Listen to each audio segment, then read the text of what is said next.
scorso 6 aprile è stato aggiornato il protocollo per il contrasto e il contenimento della diffusione del virus Covid-19, siglato lo scorso anno e grazie al quale le aziende hanno potuto svolgere le proprie attività produttive, tutelando così la salute dei lavoratori. Rispetto a quanto previsto in precedenza, il nuovo protocollo, nella premessa, specifica meglio la raccomandazione dell'utilizzo, ove possibile, di lavoro agile o da remoto.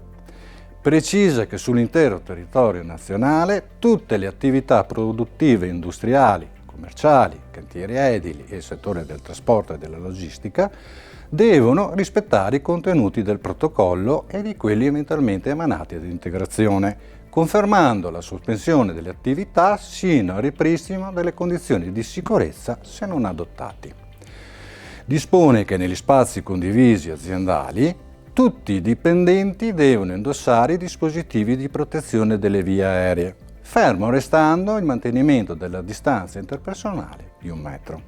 Al punto 1, relativo all'informazione, precisa che dove nel protocollo si fa riferimento all'uso della mascherina chirurgica, viene fatta salva l'ipotesi che per i rischi presenti nella specifica mansione devono essere utilizzati i dispositivi di protezione individuali previsti per tale attività, l'FFP2 e l'FFP3. Al punto 2, relativo alle modalità di ingresso in azienda, precisa che i lavoratori positivi al virus possono rientrare in azienda solamente a seguito di un tampone molecolare negativo. I lavoratori positivi dopo il 21° giorno saranno riammessi al lavoro solamente dopo l'avvenuta negativizzazione riscontrata tramite tampone.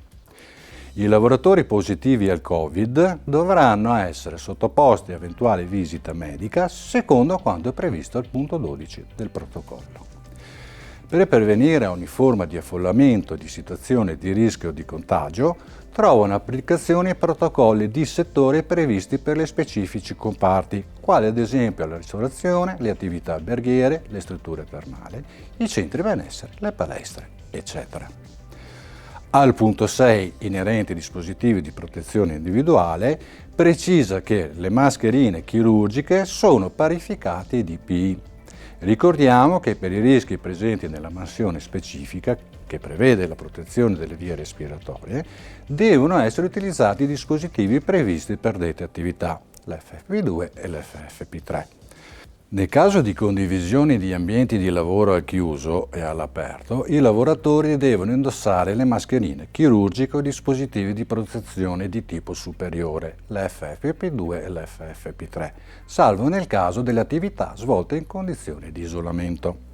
Al punto 8, per quanto riguarda le trasferte nazionali ed internazionali dei lavoratori, il datore di lavoro dovrà tener conto del contesto associato alle diverse tipologie di trasferte previste e all'andamento della situazione sanitaria delle sedi di destinazione. Al punto 10, relativo alle riunioni, si prevede la possibilità di svolgere la formazione e l'aggiornamento in materia di salute e sicurezza, oltre che a distanza, anche in presenza, facendo venir meno la previsione secondo la quale era consentito lo svolgimento di specifiche mansioni anche in caso di mancato aggiornamento.